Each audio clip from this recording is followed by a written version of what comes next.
שלום חברים, מה קורה? אנחנו עכשיו בעוד סרטון קצר על היונדאי יוניק 9, שבעצם במקור נקרא היוניק 7. אבל שנייה לפני שאנחנו מתחילים, תפציצו את כפתור הלייק ותירשמו לערוץ כדי שנוכל להמשיך לעשות לכם עוד סרטונים כאלה מעניינים. אז יאללה, בואו נתחיל.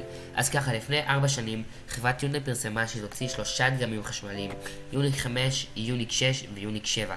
יוניק 5 SUV גבוה 5 מקומות, יוניק 6 סדרה נמוכה 5 מקומות, ויוניק 7 עם גרסאות של 6 עד 7 מקומות, סוג של מיניבן. אבל מה שקיבלנו עד היום היה היוניק 5 והיוניק 6. היוניק 7 נעלם מהאופק. אבל עכשיו יש חדשות טובות: היוניק 9, שבעצם במקור נקרא יוניק 7, קבלו הצצות.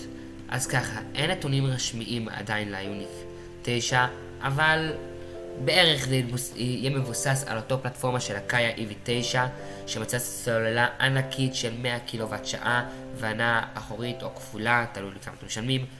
ול-EV9 יש 563 קילומטר. אנחנו מצפים שליוניק 9 לפחות יהיה אותו דבר, או קצת פחות, אבל משהו כזה.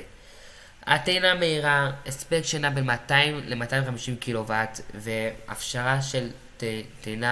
אפשרות של טעינה עוד 100 קילומטר של טווח ב8 דקות של טעינה בלבד, שזה מאפשר להטעין את הרכב מ-0% ל-70% בפחות מ-25 דקות, שזה פשוט מטורף. זה ממש ממש מהיר. כמו היוניק 5 והקאיה EV9, אמור להיות גם ליוניק 9 תמיכה ב-V2L שמאפשר להוציא חשמל לדברים אחרים, למקרה שתהיה עלטה בארץ.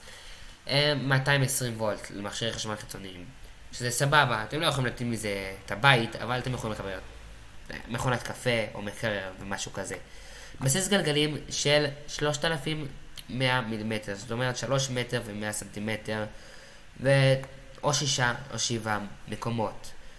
מה שנחשף ברשת, הרכב אמור להיות מבוסס כמו היוניק 5, 2 מסכים גדולים מקדימה על כל אורך הדשבורד, אבל בקונספט הם פרסמו שהדלתות האחוריות ייפתחו לאחור, אבל גרסת הייצור לא נראה שזה מה שהולך להיות. אם אהבתם את הסרטון, תפציצו כפתור הלייק ותירשמו לערוץ, ושאני אוכל לעשות לכם עוד סרטונים כאלה מעניינים.